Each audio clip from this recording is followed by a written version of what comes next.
Dubai had its record year last year. We had 123,000 millionaires investing 528 billion in the Dubai market. Wow. That's half a trillion. For the That first is- time in 23 years, this market did half a trillion.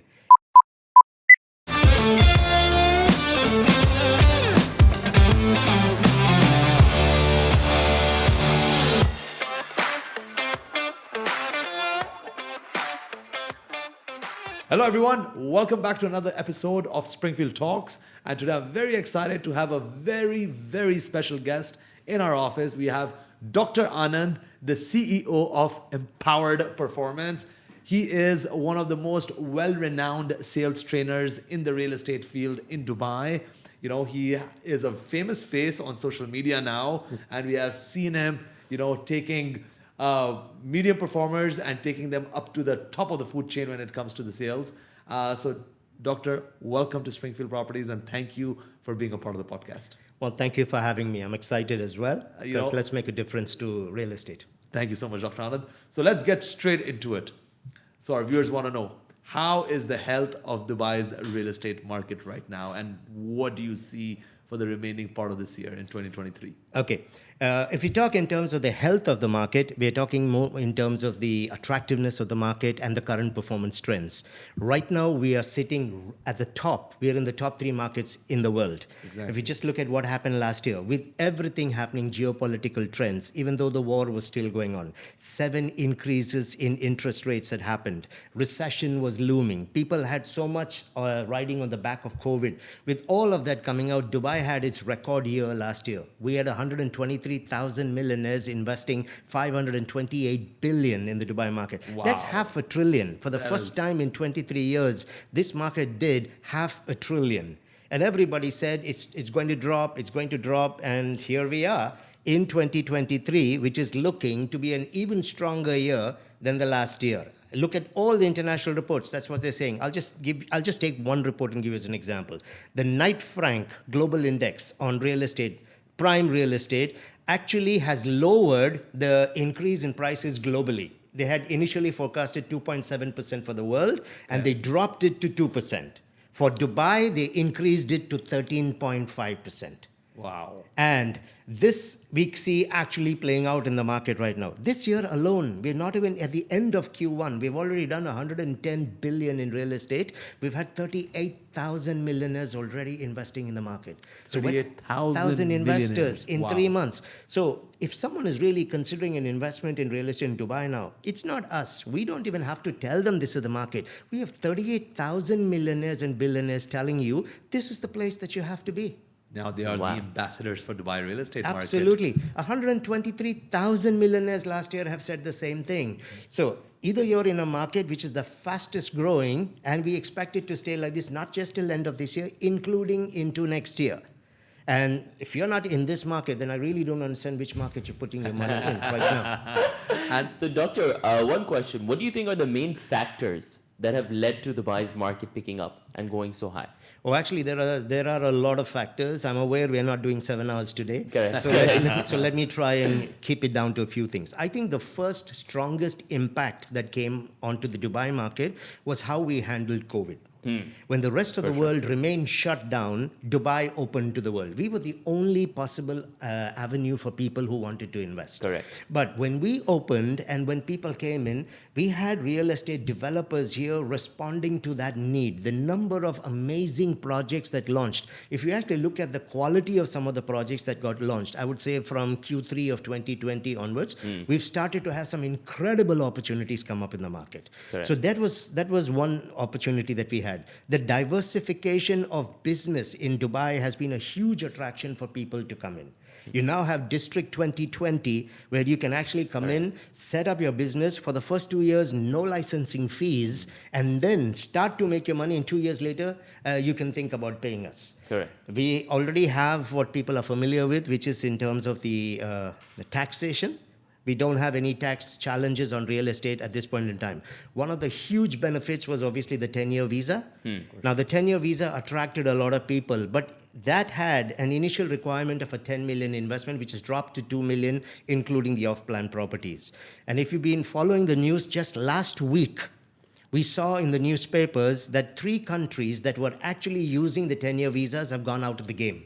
We had Portugal and Ireland that have stopped the 10-year visa because they found international investors were coming in, prices of property were going up, and the local population was not able to buy property. They were getting so priced out. they shut it down. Now, Greece is seeing the same thing happening. They've doubled the investment requirement now if you have to get the 10-year visa. And all of these people are now looking at Dubai. So As there's another been a option. huge demand. The 10-year visa is doing that. If we look going forward, we had last year the Dubai Global was announced. Dubai Global is one of the initiatives where Dubai is now reaching out to the world. We're going into 42 different countries, setting up offices where we will promote the UAE for business opportunities. This idea wow. came out of the expo when the world came to Dubai, but that was only for 6 months. And those people who came in saw the potential and bought property. Now we are going actively to 40 of the best countries in the world and conducting trade shows, exhibitions, meeting with the business communities to show them why the future is Dubai. This is the only city that I know in the world that's actually reaching out, not through a consulate or an economic commission, but with an actual business concept to invite those countries to come into Dubai. We now have pension schemes for expats. If you can show 15,000 dirhams a month coming in, you can live here forever as long as you own property. So a lot of people now are looking at actually living out their last years of retirement in Dubai. So we have several things that have happened which is putting Dubai right up there. Even now, with all of the demand, we are still one of the most competitive in the amount of square feet that you can get. For sure. And We're the the quality of the life, the infrastructure for business has been one of the biggest reasons people are coming to Dubai.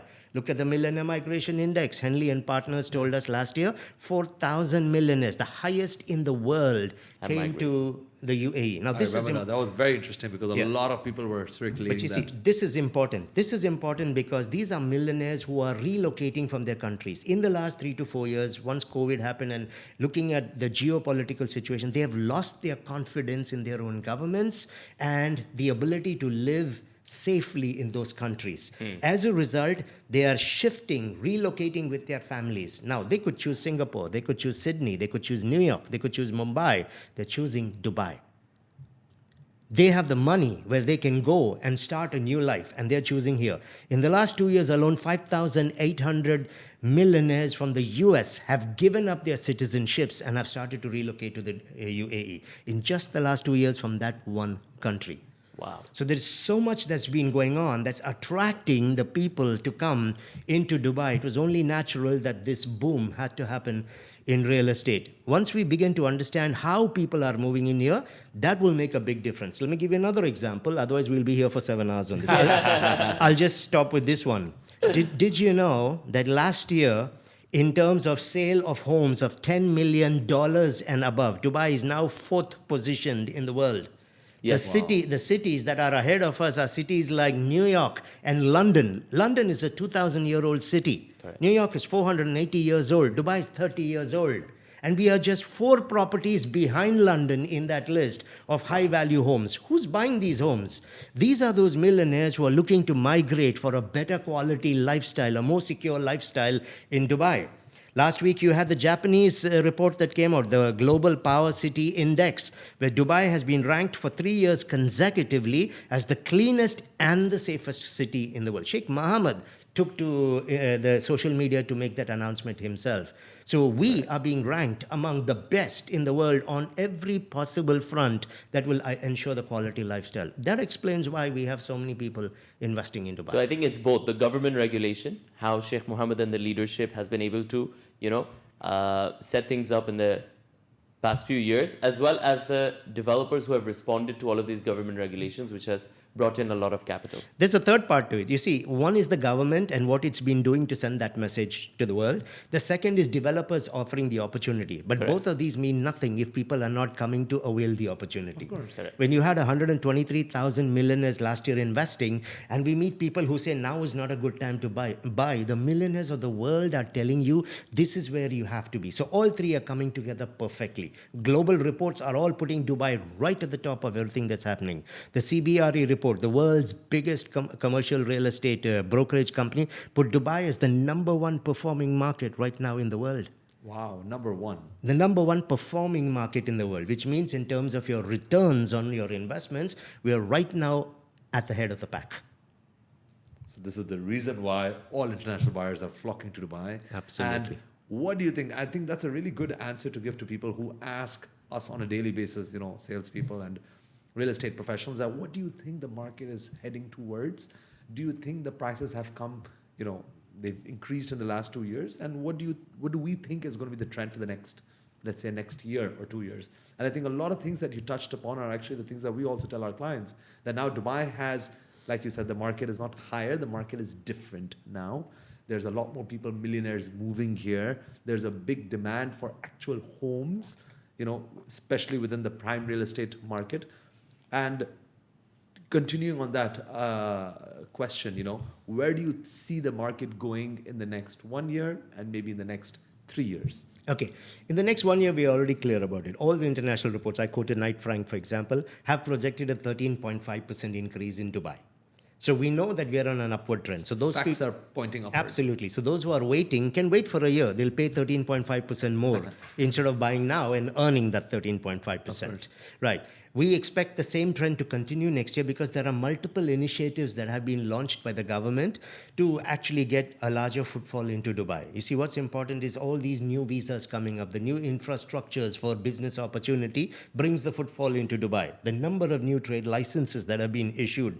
So we are expecting this huge inflow that in its own way will absorb all of these properties which will be coming out into the market by Q1 of 2025. What we will see happening is, as there's a new trend for property buyers coming into Dubai, new product will also start to enter the market. We are now entering into niches where only the Paris, the New York, and the UK were attracting those kind of millionaires and billionaires in the world. 100%. Today, Dubai has become that place. Take education, for example. I always talk about this when I train. Today, you have over 100 international universities represented in Dubai alone. Think of the city where you come from. How many international universities do you have? And we are only a 30-year-old country and in a city. And in a 30-year-old city, we've got over 100 international universities represented, giving you the same degree recognition like the parent universities wherever they are. Today, you live in London and you need an Australian degree, you have to leave London. If you're in Canada and you want a British degree, you have to leave Canada. Today, you can sit in Dubai, you can get American, you can get British, you can get Canadian, you can get Singaporean, you can get Pakistani, you can get Indian, you can get Australian, you can get all of that in this one city. And it's one huge reason why a lot of people are moving in here. Tax benefits, quality of lifestyle, safety, business opportunities, and my kids can live with me and choose among the best colleges in the world. I mean, like you rightly said, millionaires have the world open to them. Yesterday, I was sitting with someone in the office, and they were someone of Indian descent in Canada and planning to move to Dubai. And he said, you know what, why? And I asked him, so what attracted you to the city? So obviously, one thing that we didn't touch upon is that Dubai is very accessible to the world. So someone who has an international business presence, Dubai's airline, Emirates Airline, puts us in a unique position that we are a hub for transportation as well. Absolutely. So, and second question for him was his kids want to go to school. So they want to go to the elite schools. Do we have elite education organizations here? And exactly like what you said, I shared a bunch of universities that the kids can go to, and he was like, yes, this is the reason. And then of course anyone needs safety, security, hospitality, entertainment. The nightlife in Dubai is second to none. Especially in a certain class, what they expect, we have all of that. Shopping is a great destination. Dubai has excellent places to go out to with the family, with the kids. There's just so much to do in the city. But moving away from the market, coming back to more about Dr. Anand and how you started in the sales field. We want to learn more about Dr. Anand over here as well. So Dr. Anand, how did you get started in sales? All right. It actually Were you a born salesperson? Let me ask you this question as well. Well, Were you a born salesperson, or did you develop the skills over time? Because I know you are an excellent salesperson. Well, let me ask you a question Okay. to answer that question. Let's say you and your wife decide to go out somewhere. Who normally wins that argument? My wife. Well, that's exactly. So, but does she sell property? No, but she sells. But she's an amazing salesperson, right? Oh, 100%. Every She's in sales as well, by the way. Yeah, okay. But in a different Every field. single human on the planet is excellent at selling. We just do not understand the concept of selling, so we associate it to a very specific kind of product. When you're planning an Eid holiday to go somewhere with friends and someone is suggesting another destination, you are able to pitch a third destination to them, show why that is important. You can get people to agree. You handle all their objections anyway. We sell from the day we are born and we'll sell till the day we die. So all of us actually do sell. We just don't realize that we're selling. We just don't understand what we're doing. When I'm convincing a friend of mine, let's meet, listen, I can't do it at this point in time. Why don't we meet in the evening? I have an idea. Why don't we go to I'm pitching all the time. course, correct. Right. So we all sell. We just don't like that word sales. So some of us want to shy away from the word. Now, when it comes to me specifically, I actually got into selling when I started with Damac Properties. Now, that was in the year 2006. When I came on board after my 10-year stint with Emirates as head of training for them, I came into Damac and I started to work with a lot of real estate salespeople, and I traveled and I started to work with teams in about 20, 30 countries that Damac had so many offices in. I fell in love with selling at that point because what it actually started out with all the brokers, all the salespeople asking me, why are you not in sales? I used to have people saying, well, doctor, if you get into selling, we will not have inventory left. That got me really start thinking. And so I started moving into selling. And I found what happened was people were coming to me with questions and I could answer the questions. They were closing deals, big deals on those. So I started getting into building my own network. I connected with some top brokers in Dubai, built my own agreements with them. So I actually help a lot of them close deals. Okay. And we, of course, share the spoils on that. What helped me really was some of the selling techniques which we created. I tried them out in Egypt. I tried them in Jordan. I tried them in the UK, 10 cities in the UK. I tried them in Singapore, in Canada, and I found it worked everywhere. So I realized that I had the techniques that were working, and I started to apply it myself, not just help people do it. And I had that excitement when I was closing the deals.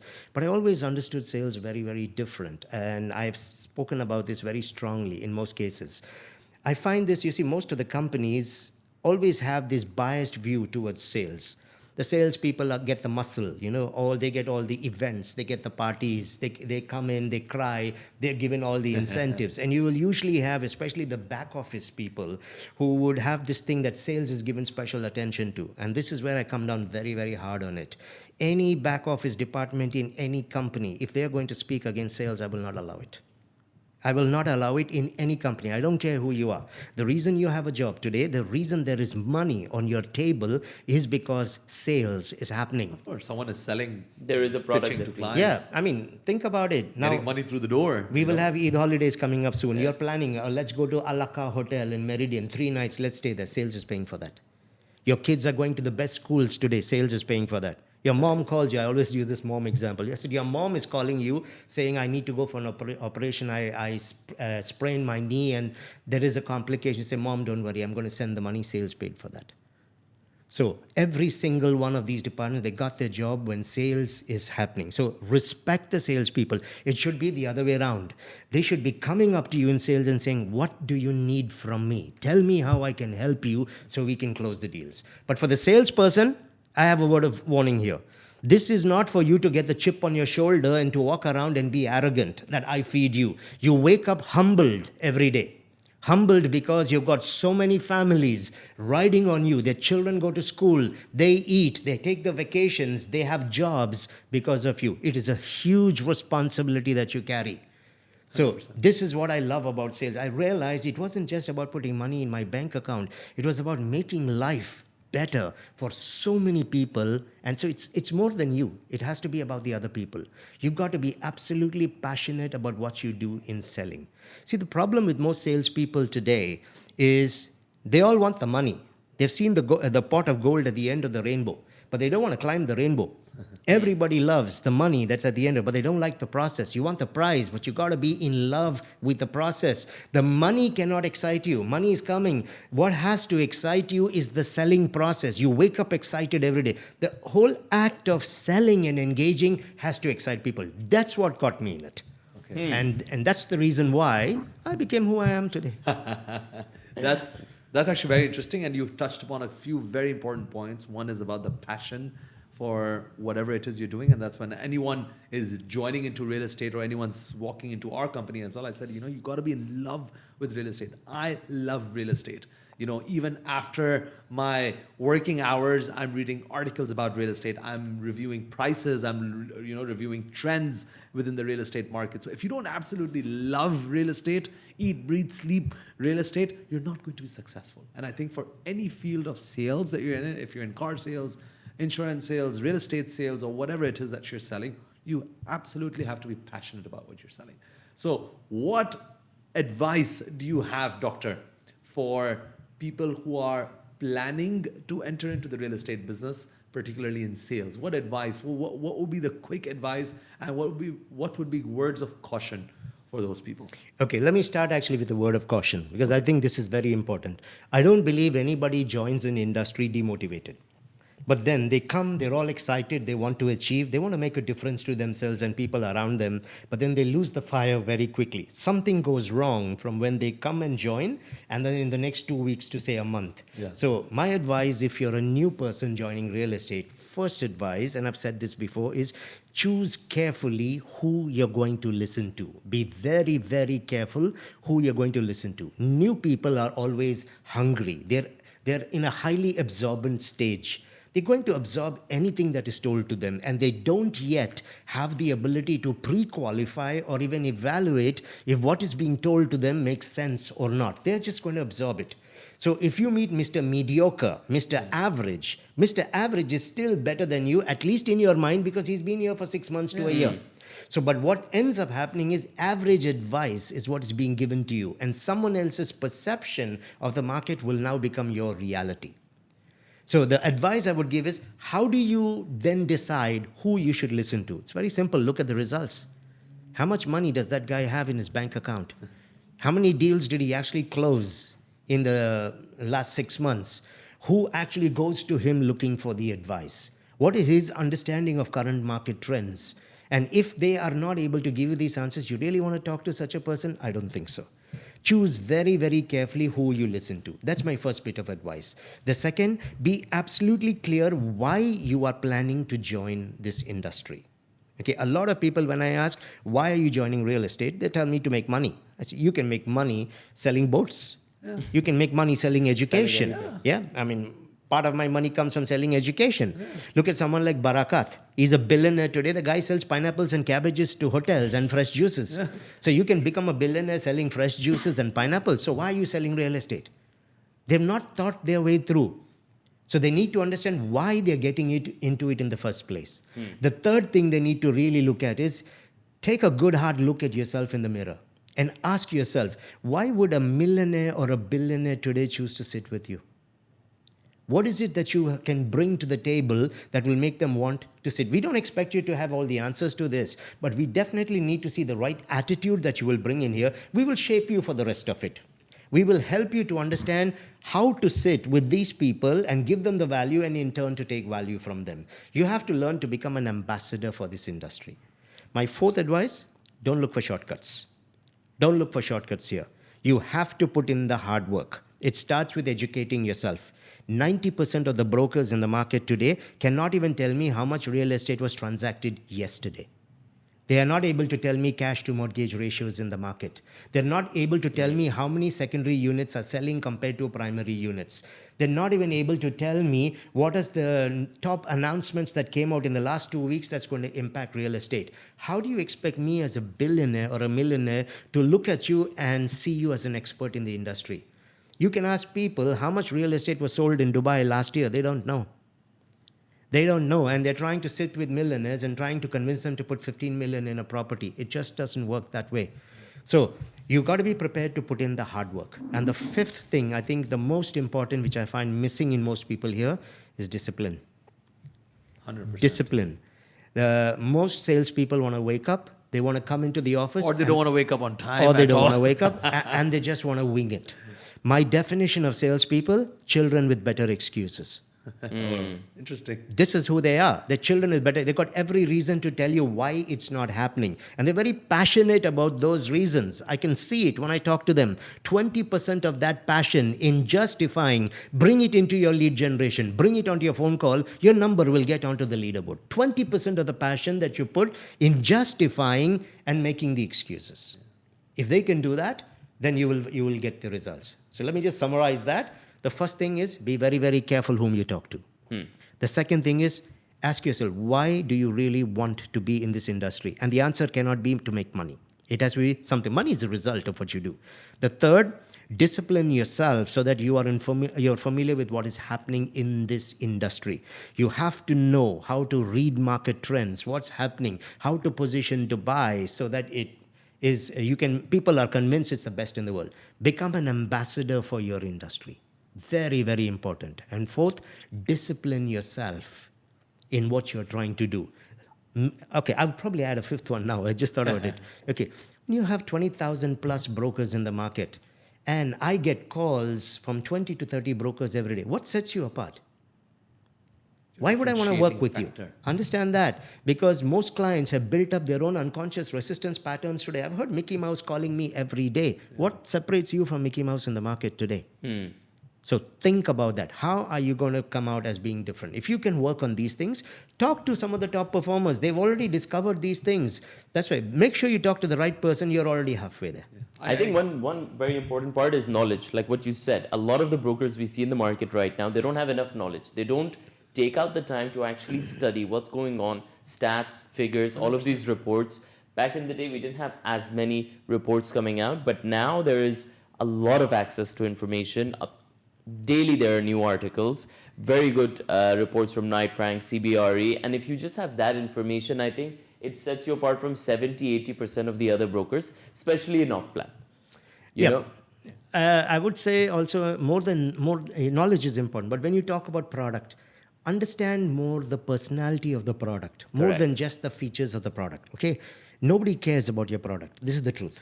All they're interested in is what is your product going to do for me? But there's a very unique personality to every kind of product. For example, Damac Properties, they carry a very different personality in their towers and their communities compared to an Emaar or compared to a Danube.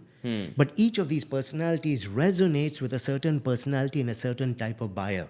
So we have to be able to understand buyer personalities, understand the product personality, and more important, understand your own selling personality. All these three need to come together for the sale to happen.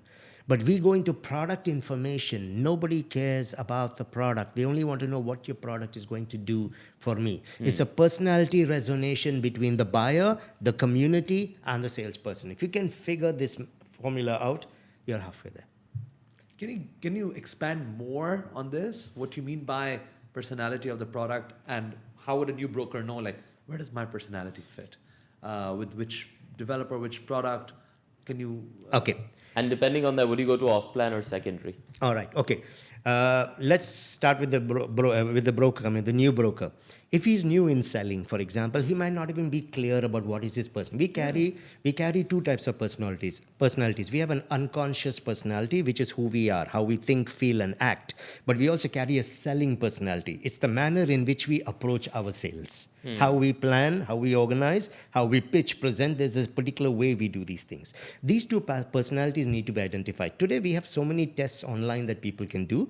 Otherwise, simply coming into some of the better brokerages, they are able to sit with you and help you to uncover your own selling personality, your own unique selling style. So that is very important, firstly, for you to understand, because you resonate with the type of product that you want to present. Yes, I can go out there and try and sell anything and everything. It's a hard sell.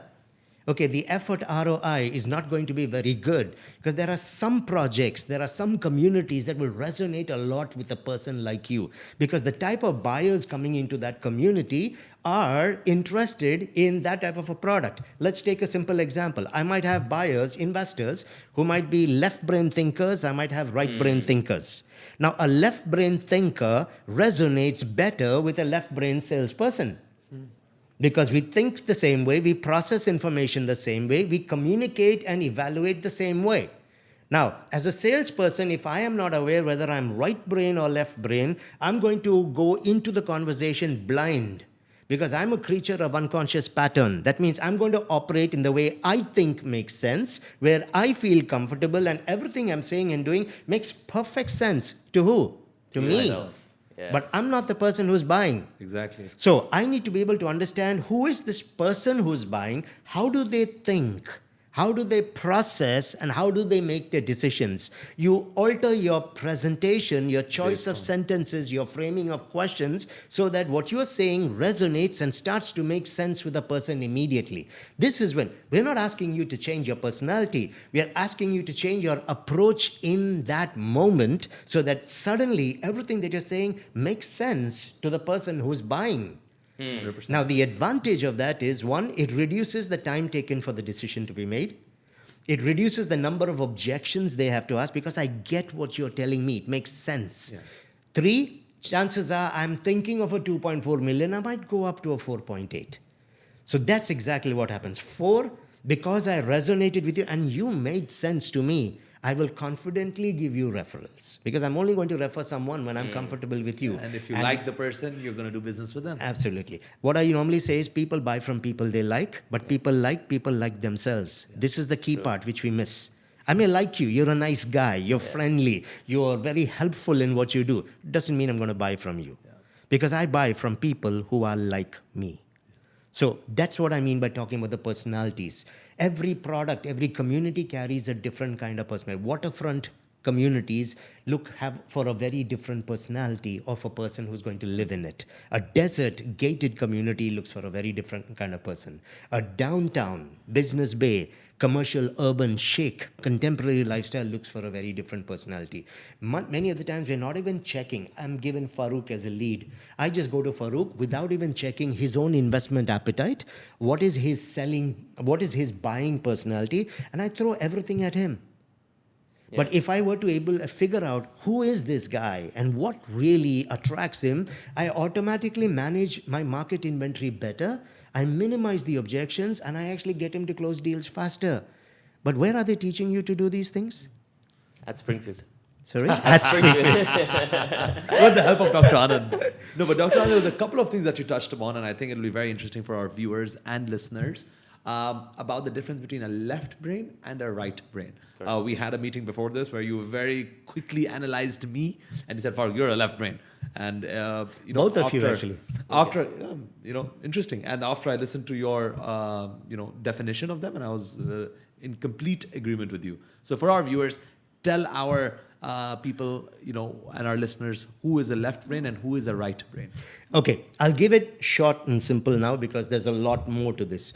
Essentially, before I give you that, let me explain why it's important to understand it. Think of it like 2 rooms in your head. Okay, you're in a house with 2 rooms. Okay. Now, your client is sitting in one room. He might be left-brained, and you are right-brained. So essentially, you all are sitting in 2 different rooms in the house. What is the probability that the client can even hear what you're saying when you're in 2 different rooms? He can't. Now, even if he understands this concept, he's not going to cross over and come into your room. So you need to get out of your room, which may be the right brain, and move into his room where it now makes sense. When I walk into his room, he notices me. He pays attention to what I'm trying to do.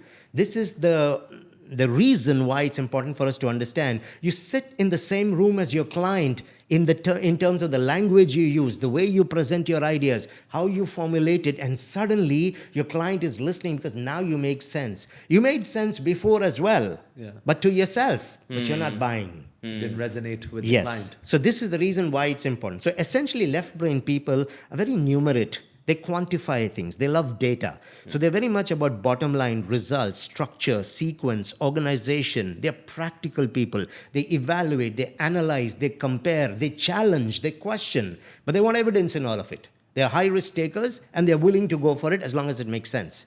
Don't play with my emotions. Don't suck up to me. Don't build your rapport with me because you offer me a great coffee and stuff like that. Give them the coffee, but that's not where you resonate.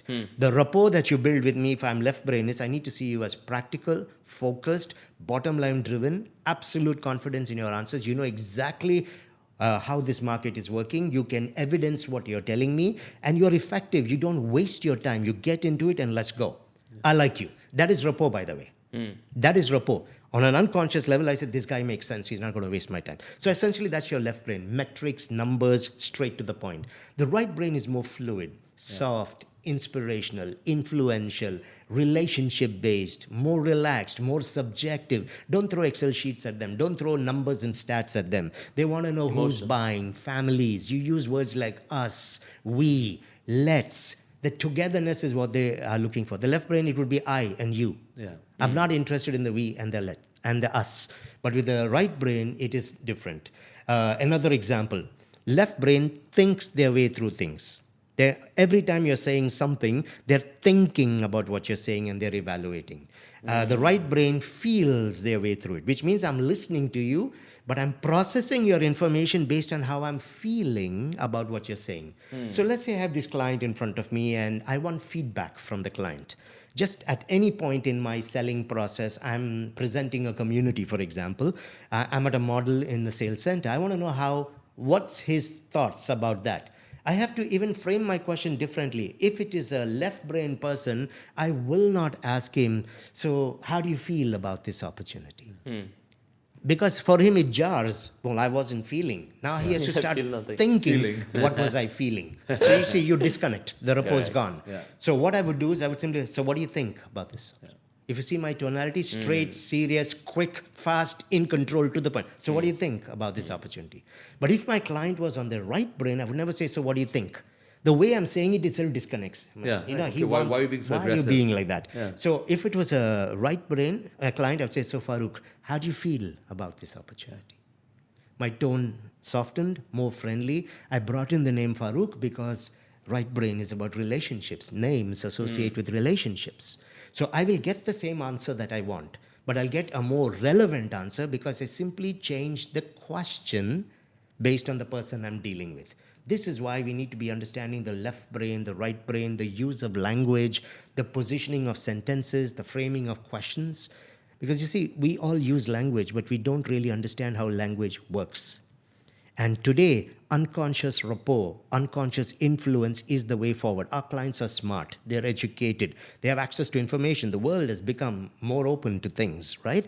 If we are still using standard, archaic selling approaches today, you're going to set yourself up for a serious issue. Yeah. So it's really important that we begin to understand how to work with what's going on in here, because the decision is happening in here. So if I don't know how to influence this or evaluate what's happening here, I can drag a dead body through my presentation. He's come to meet me. He's not going to get up and walk away in the middle, but he's going through the process with me, but he's not with me in the process. And at the end, you know what you're going to hear? Let me come back to you. Yeah. Oh yeah, that means. Or send me the brochure. I send and it, I will so it really doesn't ask my wife. but it doesn't make sense. But those are things which, they've obviously not qualified correctly. Because if they're going to tell me, I need to ask my wife, and that's coming later on in the process, I'm sorry. You missed a major thing in your qualification itself. But that's why, yes, so structure is really important. But structure today, remember, these are millionaires and billionaires, okay? They run companies. They've done sales training for their people. They understand selling. They were salespeople at one point before they got here. They can see through your standard selling approaches today. What they can't see through is unconscious influence.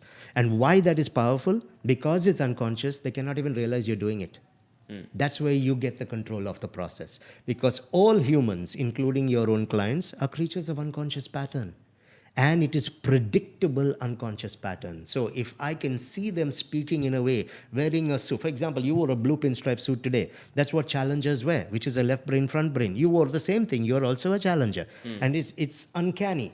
The way both of you turned up, almost like clones and mirrors of each other. That's why I took my suit off. Because both of you think in exactly the same way. Now, you would have never thought in the morning when you were going to wear a suit that I'm going to meet a salesperson today who's going to identify how I think and make my decisions just because of the suit that I'm wearing. You have never even thought that he's going to listen to the tone of my voice and how I frame my sentences and make that decision. You've never thought about when you write a WhatsApp to somebody, I'm going to look at the WhatsApp and figure out who's the person behind the WhatsApp. The WhatsApp is a communication channel. The words I use is just a communication channel. The Zoom, the face-to-face meeting are just channels. Never speak to the channel. Speak to the person behind the channel. So when you reply, don't reply to WhatsApps. Reply to the person who's writing the WhatsApp. But for that, that person, when they wrote a WhatsApp, they have already given you on a platter who they are because of how they framed their sentences. 100%. Was it questions? Was it specific, subjective, paragraphs, smileys, all of these? But we are not looking for these things.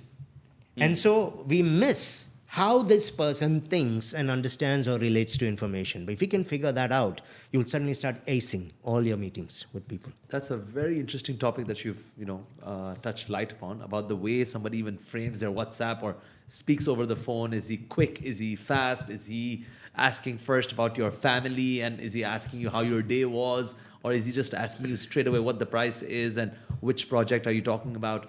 And understanding the person is so important. A lot of us a lot of successful salespeople might actually be doing this on an unconscious level already, but I do believe that all of these skills are very learnable. If you study and if you gain the knowledge, you can start with practice applying them. Of course, you don't become a super salesperson overnight, but of course, with practice, with the right training, with the right mentorship. What you mentioned earlier also was a very, very interesting thing, is that when somebody comes into a new company, they should identify first who are the winners over here, because every sales organization, every real estate company is going to have high performers, it's going to have the mediocres, and it's going to have what you've previously defined as the Mickey Mouse salespeople. So you want to make sure that you are talking or gaining your knowledge from the right people, which could be the owners, the directors, the super sales stars, or the people who are on top of the leaderboard. Asking them the questions actually makes sense. I've actually seen in our company, unfortunately, we've seen sometimes new salespeople are sitting down with someone who I know doesn't have a great sales track record, and they're gaining their knowledge from that person. And I had to go and tell them, okay, is there something that I can help you with? But that is very, very important, that salespeople should be very selective from where they're gaining their knowledge. Yeah, I'll just add to that, Farooq. I think this responsibility sits squarely with the sales leadership. Yes. Okay, when new people are entering an environment, they don't understand the culture of how things happen. They're new, but we have the experience. So our onboarding strategies become really, really important. What do I tell my new joiners on day one? How do I onboard them into the selling approach in the company? Where do I tell them what to watch out for? We have to be very bold about it. We should not be hiding things from people. If there is a challenge with some people on the floor, you don't have to name people. You simply have to say, guys, these are some of the challenges that you will face up front. So today is about showing you how not to fall into those traps and keep your eye on the ball so that you can make the money. So we need to do the mindsetting with them to help them to understand why it becomes very important for them to actually listen to the right people and develop in the right way in the company. Sales leadership, if they don't do this, is going to end up having this problem. 100%. One more thing, you were speaking about tonality in between, right? So that's something I wanted to catch up on, expand on. Is that a lot of the sales is done either on the phone or on WhatsApp. Like we end up meeting the client, that's the second step, right? So how important is your tone? How important is your tonality in that first interaction with the client? Absolutely important. 38% of everything you say is influenced by tonality. Only 7% is through the words.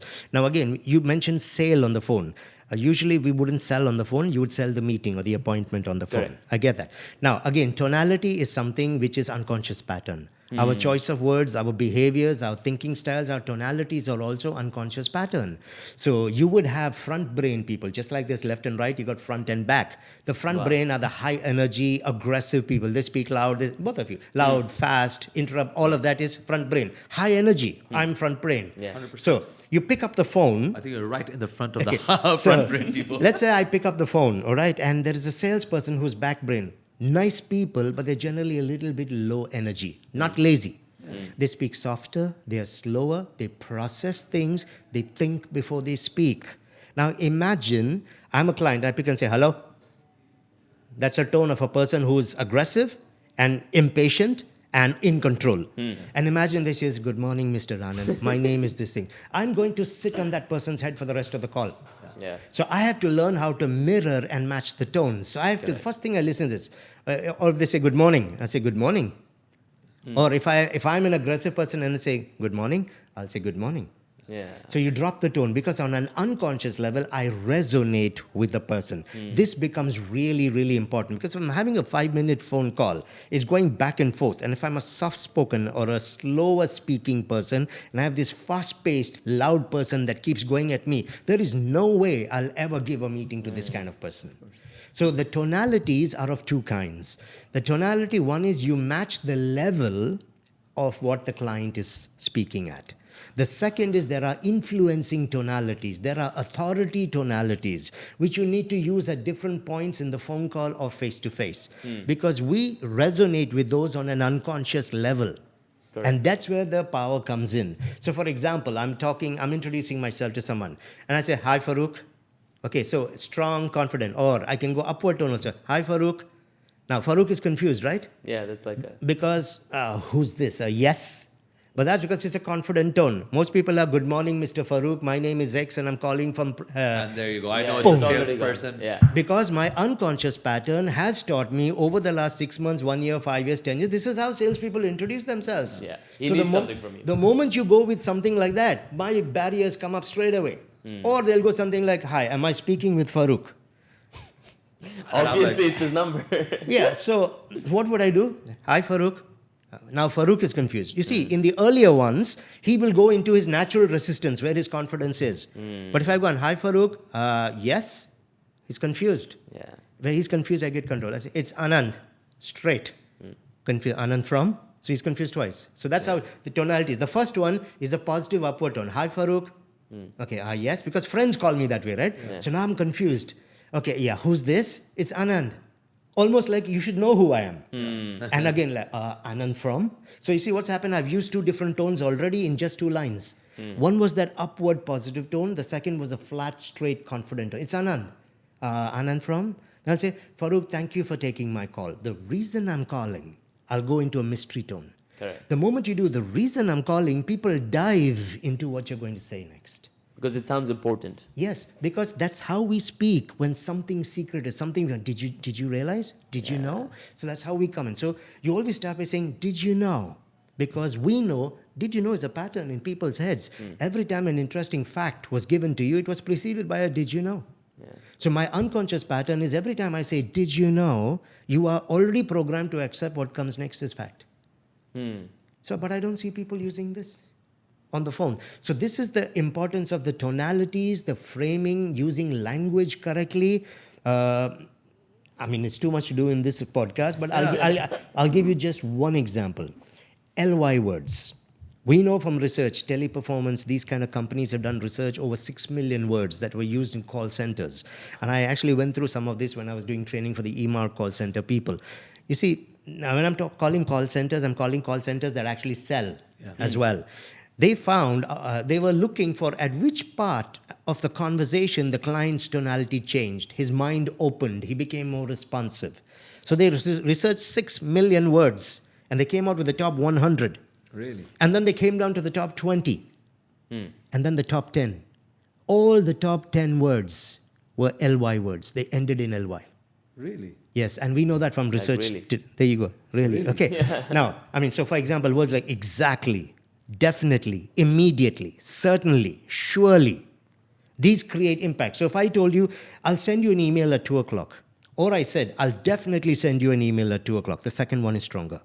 The message is the same. It just became stronger because I said, I'll definitely, absolutely, exactly. So when clients tell you things like, well, I could also do that, I'll say exactly. You just have to say that. Exactly, and they are with you at that point. Exactly. So learning when to use the LY words becomes really, really powerful. Now that's just one thing. There's so much. So sales training today, sales coaching, performance development that is not looking at the psychology of selling, unconscious influences, they're just beating the drum on a typical process. That is not going to close big numbers for you today. So you need to take it to the next level. I think a lot of the things you touched upon, good salespeople are doing them, right? But they're not doing them intentionally.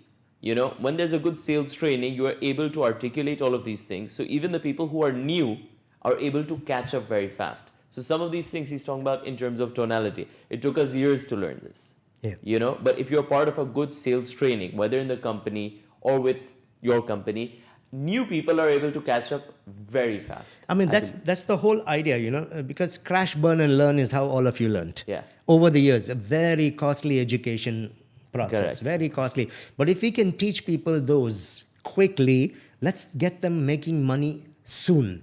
But more importantly, in my own learning process, if I'm unconsciously picking things up over the years, I'm picking up negative patterns as well as good ones. So I will discover over a few years that I've learned and developed patterns that are not the most effective. Then you are fighting against your own preset patterns to unlearn those before we can put new things in there. That's the real damage here. That I spend a lot of time picking up ways of doing things which are not the most effective, because most of us don't sit down and evaluate how effective am I in what I'm doing. So we discover after a few years that I'm not doing it right. Some people tried a few things, they got it right, and then they began to close on that. But was it a conscious effort that they were doing, or just a natural progression, is something we have to look at. So what I'm trying to say here is that if we can help people develop the right patterns from the beginning, they make money faster.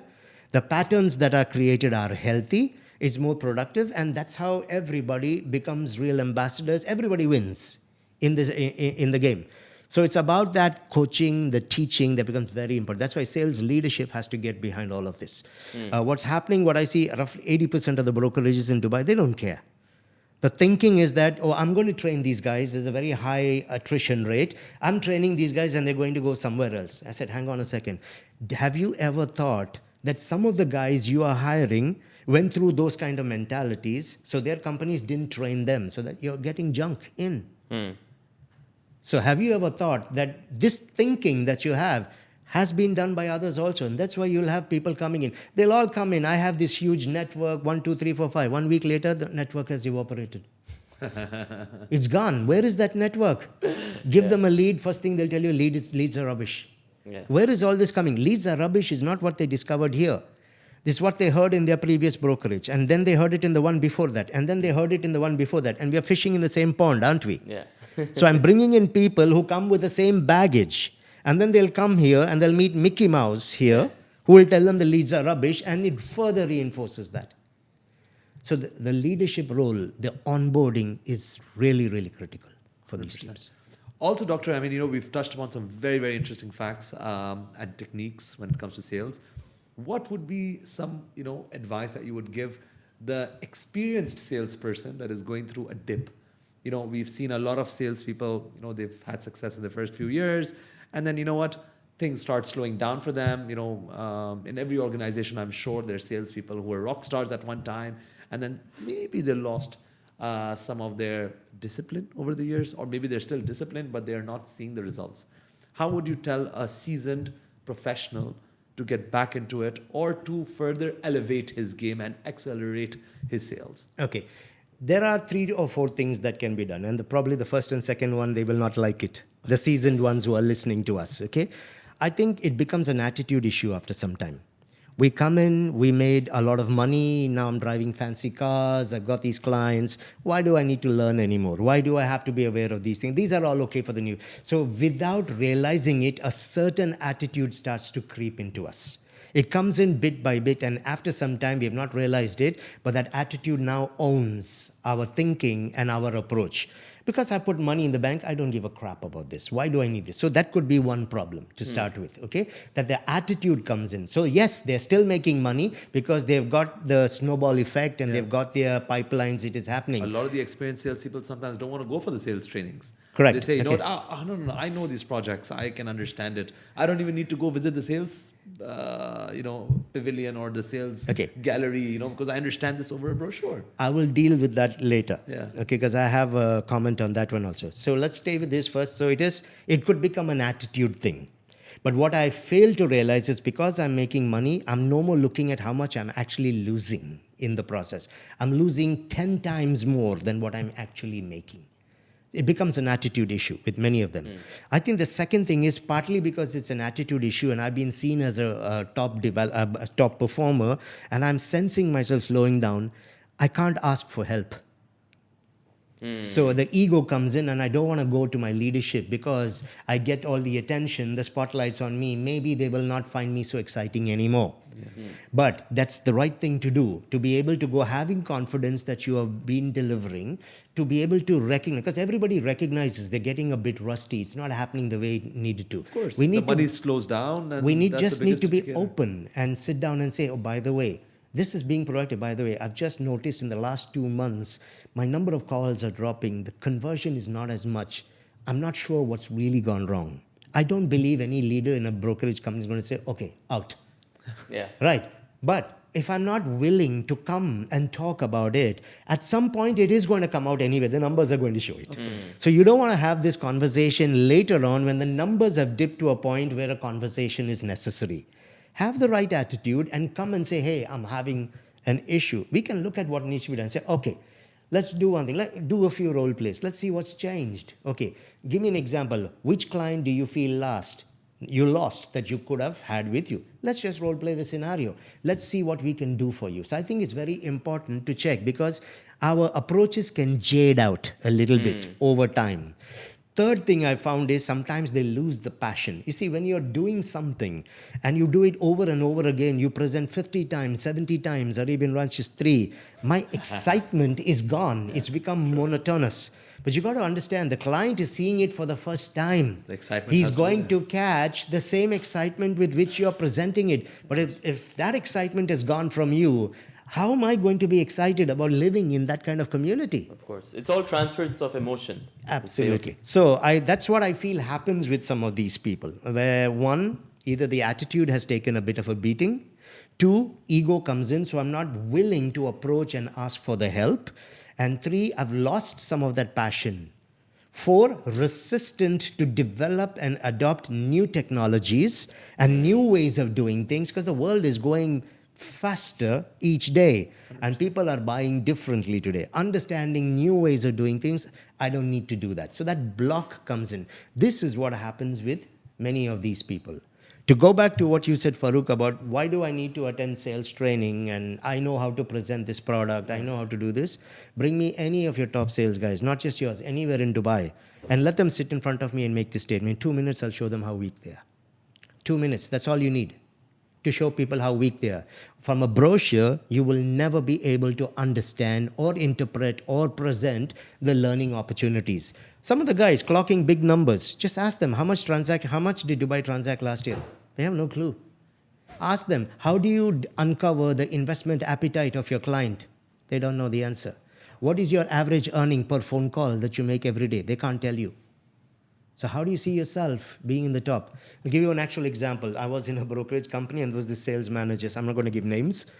And when this manager came in, I was introduced and said, this is one of our top performers. They've done big thing and blah, blah, blah. The sell job happened. I said, okay, what is your favorite community? The answer was Dubai Hills Estate. I said, excellent. Present Dubai Hills to me. Now, this is one of their top performers who's now become a manager. And I asked her, what is your favorite community? Your favorite community. She tells me Dubai Hills Estate. I said, okay, present Dubai Hills to me. And she started. After I listened for 1 minute, okay, but then I said, okay, stop. On a scale of 1 to 10, how would you rate yourself on this presentation? You know what she said? 4. I said, well, hang on a second. You told me this is your favorite community. And if you rate yourself 4 on 10 on your favorite community, how much would you rate yourself on the others? The one that you don't You won't buy from himself. And secondly, this is the mistake most of the brokers make. I could ask some of your guys, okay, present Imar Beachfront to me, present Damac Lagoons. They'll start presenting. That's the wrong way to do it. That's not the way. So, and I understand why they do this. They fall into a trap. Clients come and say, tell me about Tilal Al Gaf. Or tell me about Canal Heights. They go into a pitch. No, that's not how you do it. Tell me about, let's use Dubai Hills as an example for this one.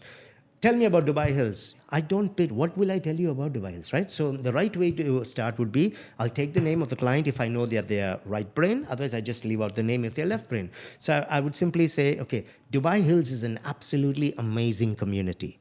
But I first need to see what really works for you at Dubai Hills. Right. May I ask you a question or two? That Let's is how see you if start. You're the right fit for this community. That's how you start. This actually happened with a client. He's got 1.9 million.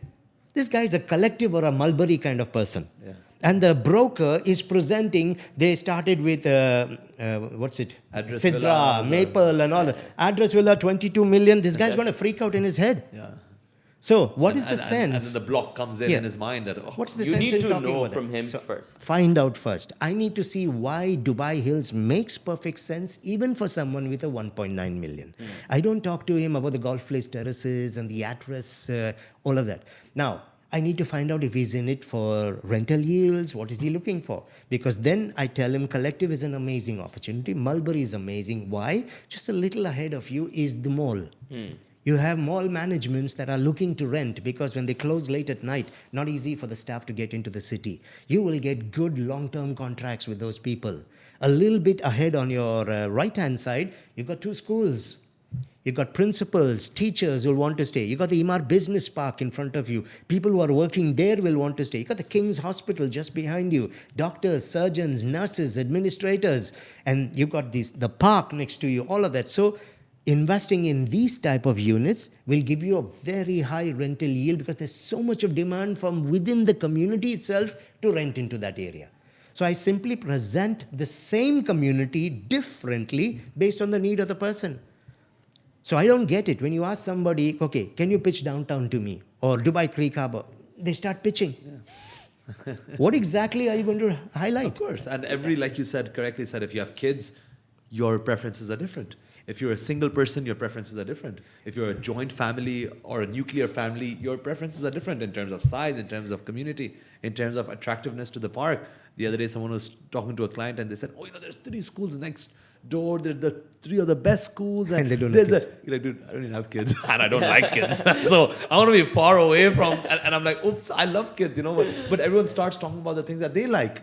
Yeah. The sales guy had 2 kids. He cares about schools. He started going on and on Or about metro schools. connectivity. Or metro connectivity. Come on, dude, this guy, his maid probably uses the metro, or he's not using See, the metro. I made a statement earlier. People buy from people they like, but people like themselves. Yes. This guy immediately showed he was someone different Yes. by talking about metros. By metro and by kids. And If you want to talk about the metro, you talk about by saying what will make this attractive for you to rent out is the fact that there's a metro close by, so it becomes easy for people to commute. Yeah. That's the reason why you could get a higher rental yield. Correct. And you'll be surprised. These seasoned brokers also make these mistakes. Which is why I said, if someone tells me today that they are in a place where they understand all of this, get them to the table. And we can very easily show you're not there. You're making good money, but you're missing out 5 times that money. There's a lot to learn. I always tell everyone, and I think I mentioned this in our meeting as well, if somebody says that, he knows it all, that's his biggest mistake. I remember there was a question somebody asked Warren Buffett, I think, or one of the top guys that, about his education. He's like, I'm smart enough to know that I don't know everything about everything. For sure. I'm smart enough. I might be a billionaire. I might be, the top 0.1% of the world's population, but I'm smart enough to know that I don't know everything about everything. So if you're that person that is so closed off to education, that's number one mistake, I think, for anyone in any walk of life, whether it be sales, real estate, or whatever line of work of business you are. And that's something that people need to, be well aware of and consciously need to make an effort to educate themselves and, spend their time. In real estate as well, I tell all my brokers as well, or all my team members, that spend your time, educate yourself. Even today, there's so much content outside, and that's how we found you as well. Dr. Anand, we were impressed by your knowledge and, your videos out there, the content that is out there, Anyways, that's another interesting thing that I want to touch upon before we end our podcast today is how did you decide or get into social media? Because now I'm seeing that, you are coming up, within social media, and was it something that you recently started, or and how did you decide to get into it? Okay. I'm on a mission these days, and I always talk about it. One of the things I've always... Talking about social media, can I switch on my live as well on my Instagram? Give me my phone. I have my phone? No. I gave my phone there. It's over there. Let us get us in the middle of our podcast. I should have us live on Instagram as well. So I always do this now. In between our podcast, we switch on our live. Yeah. But start, doctor. All right. Okay. Today, I have a mission. I've realized that what we need in this industry now are ambassadors. We need ambassadors. When you're an ambassador, everything is not about the money. You love your industry. You want everybody to understand it in the right way. You want to help every person coming into the industry in the right way as well. When I go and train in companies, it's very tunnel visioned. Okay, there's a certain number of brokers within that company that will get the benefit, and of course that's what they're paying for. But as an ambassador, you speak for your industry. And today, social media is where you connect with the world. We can send messages to the whole world, buyers as well as sellers, as well as salespeople, about why the Dubai market is the best place to be right now. So we can give them the facts, answer questions, people can get in touch with us, and we help them make the right informed decisions. And the fastest way to reach the maximum number of people today is social media. When I decided to move into this role as ambassador, and that's who I actually believe I am today, is I had to get on board. So I started to identify certain people who were already in their own rights, ambassadors or influencers, or they had large numbers of people listening to them or watching them.